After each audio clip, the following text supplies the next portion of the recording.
Hindi. Alam mo, marami nagtatanong bakit ako kailangan bumalik. At marami kasi ang humihingi ng pagkakataon na sana mabigyan pa na higit na pagkakataon si Mayor Agay. Kasi napakaganda ng pinakita niya dito sa bayan ng Giginto. Kaya lang pinili ko na siya pumunta rin sa Kongreso kasi mas marami pa siyang may tutulong. Hindi lang sa bayan ng Giginto, kundi sa 2nd District, sa 5 Distrito, sa 5th District, not only the 5th District, but the entire province. Pero kaya ko babalik dito kasi marami pa kaming programa rito eh. Nagsimula ako dito 27 years ago. Isa lang naman ang pangarap natin. Ang Giginto ay maging Alabang of the North. So, nung meron sinasabi ko, pinagtatawanan tayo. Pero ngayon, nakita natin ang development. Marami na. But outside of being Alabang of the North, hinanap natin magkaroon ng identity ang bayan ng Giginto. Kaya ginawa natin yung Halaman ng Festival. So ngayon, pag tinignan mo ang bayan ng Giginto, with the roads that we have, yung mga bypass na ginawa natin dito, ready na ito para maging syudad. But then again, kulang tayo ng populasyon eh. 110 lang tayo, 150 ang threshold. So yun ang another challenge. Ayoko naman na papuntahin dito yung mga informal settlers. Ang gusto ko dito magkaroon ng natural migration, migration ng workers, migration ng mga tao na may mga trabaho para hindi tayo magkakaproblema. So ang pangalawang problema na challenge dito yung housing. So ito yun, housing, yung network, yung development, at napakaraming pang iba na sana yung lahat ng natutuhan ko bilang isang negosyante, bilang isang mag-aaral at bilang isang certified public accountant at natutuwa ko bilang isang lingkod bayan pagsasama-samahin natin to para maganap. Marami kasi sa atin na nagko-compare parate. Bakit ganun sa Singapore? Bakit ganun sa Vietnam? Bakit ganun sa China? Naiwanan na tayo. Sabi ko, wag natin pag-usapan yon. Ang pag-usapan natin, ano yung gagawin mo bilang Gigiteño? Ano yung gagawin ko? What can we do together para ma-transform itong ating lugar into a city? Bakit natin gusto maging syudad? Alam naman natin, pa naging syudad to, lalaki IRA, lalaki yung NTA, yung National Tax Allotment. That alone, we're talking of minimum increase of 300 to 500 million.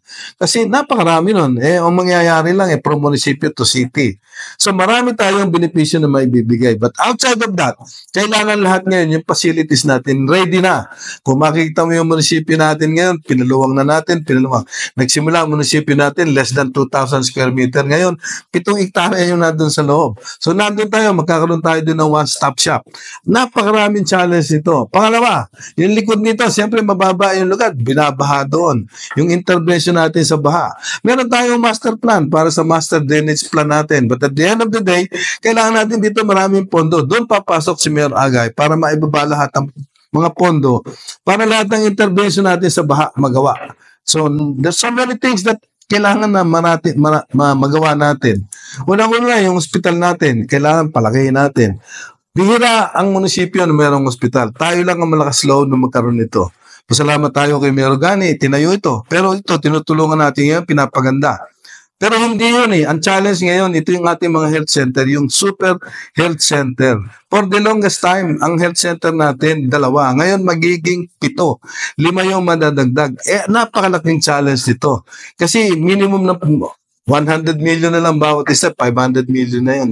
So, para lang ito maging efficient. Pero ang maganda nito, matututo, ibig sabihin, tayo kasi, mga Pilipino, para tayo pumunta sa doktor, pag naghihingalo na tayo, ang kailangan merong preventive.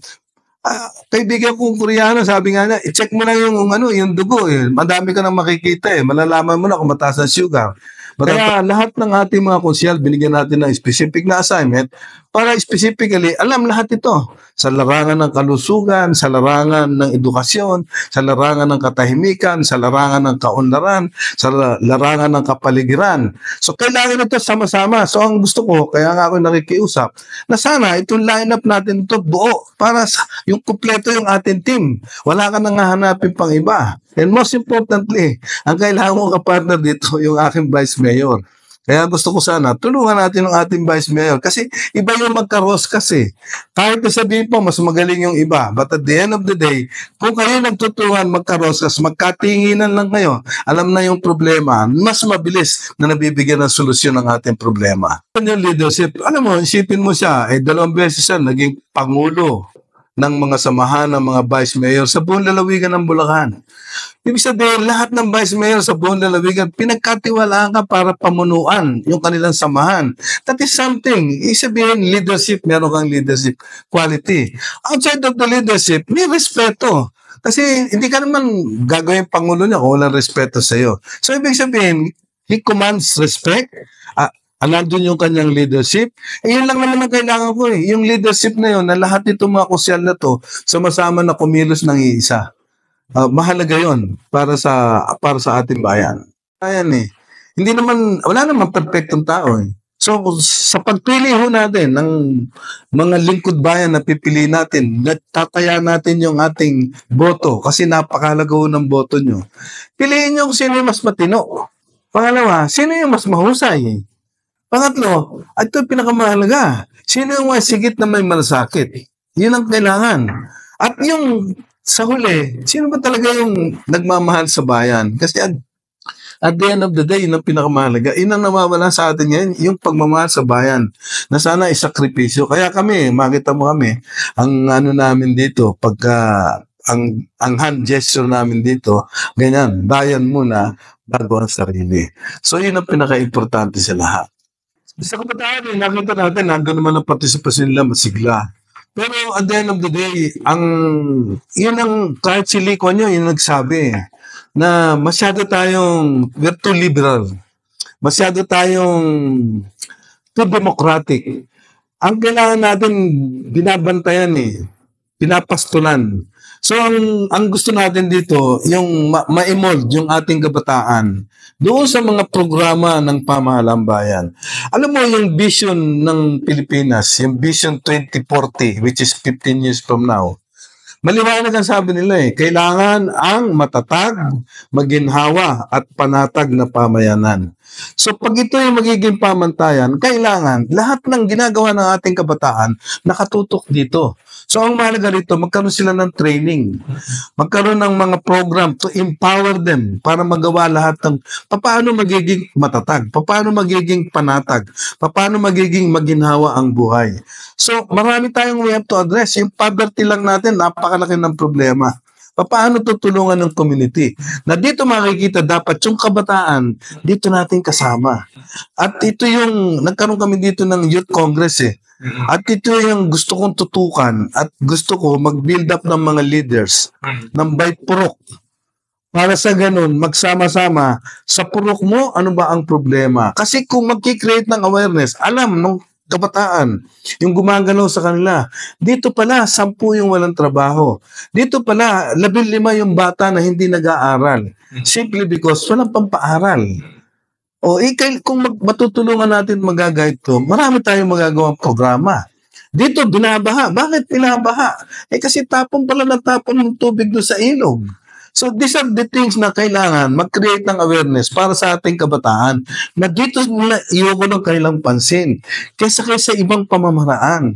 At gusto ko nga, gusto natin magkaroon na, gusto nga dalhin sila sa Pasig para makita ginagawa sa Pasig. Punta sila sa Makati para makita ginagawa sa Makati. Para sa ganon, ma-enlighten sila na ito pala yung dapat. Alam mo, magagaling ang ating kabataan. Ang kailangan lamang mabigyan ng special focus. Kaya yung liderato ng ating mga youth, yun ang gusto kong tutukan. I want to produce young and dedicated leaders na ito yung gagalaw sa community. Kasi sa susunod, sila na yung magiging leader natin eh. Sila na yun na magbabago ng kung ano man katatayuan natin sa ngayon. Marami. Actually, alam mo, yung no less than mga 500 hectares to magiging industrialized, ano? So, ang dami matatayo rito ng mga factory. Outside of the factory, marami matatayo rito na kumpanya. These are all opportunities. At the end of the day, kaya nga, makita mo, pati nga itong hotel ko, ginawa ko itong test day. Kasi kailangan, magkaroon sila ng special skills training para sa ganun, maka-adapt. At yung pangangailangan ng industriya, kailangan ikakama namin dito para magkaroon ng training. So, nandito lahat ng opportunity. Kaya sabi ko nga sa kanila, tulungan nyo kami, makita nyo lahat yung intervention na gagawin po namin in the coming years. At today, actually, ginagawa na namin to ngayon. Patuloy lang ito para ma-enhance to. At kailangan din namin sila eh. Kailangan din namin yung inputs nila eh. Kaya hindi naman po pwede kaya dapat yung nakikinig, tumutugon at abot kamay na paglilingkod. Yun ang mantra ni Mayor Agay. At yun din ang sinusundan namin ngayon kasi nakita namin very effective. Pero ang mahalaga rito, klaro ang destinasyon ng programa. Maliwanag yung programa, especially meron akong inatas doon sa bawat kusyal ko eh. So maliwanag, sino ba yung mag-handle ng bawat sektor? Para sa ganun, maliwanag yung kaunlaran, maliwanag yung kalusugan, maliwanag yung edukasyon, maliwanag yung katahimikan. And these are all the aspect of service na kailangan tutukan. Ito ay para sa ating kabataan. Pinaplano natin to, hindi na para sa atin. Para dun sa susunod na saling lahi na makita na ang bayan ng Ginto, kaya nating isigaw. Kasi we have to live up doon sa sigaw natin. Anong sigaw natin? Basta magaling. Sa giginto ng galing. So, hindi ka pwedeng sisigaw lang. Kailangan ipakita mo na ikaw talaga yung magaling. At paano ka magiging magaling? Ay kailangan mag-excel ka dito sa lahat. Sa lahat ng antas na serbisyo na binibigay natin. So, kaya importante talaga Mayor na nakikipagtulungan, nakikipag-dialogo din talaga. Yes. Kaya, importante. At kailangan nga nakikinig eh. Kasi hindi ka po pwedeng, eto lang, eto gawin mo. Kailangan marinig ka, eto yung baka pwede ito. Kailangan, pagka lumabas, solusyon to ng buo. Kaya ang gusto natin, yung kabataan na nakikialam, nakikibahagi, at nakikiisa. Hindi po pwede yung manunood lang po kayo. Ang kailangan, makibahagi kayo. You should be part of the program. How can you anticipate pa po yung mga gantong pagsusolusyon sa mga problema po to? Alam mo yung problema natin hindi nababawasan eh. Kasi alam mo, ang growth rate ng giginto is parang sa industry na nationwide na rin eh. We're growing at almost mga 2%. So, halos 2 milyon ang dadagdag na populasyon, 2 milyon sa national. Sa giginto naman 2,000. Taon-taon yun. So, it's a continuous challenge. Ang masakit noon, yung 2,000 na to, kung saan pa yung mahirap, doon ang gagaling yung dami. So talagang yung challenge ay nandun. Pero ibig sabihin, nandyan yan, binigay sa atin ng Panginoon yan. Ibig sabihin, may solusyon dyan.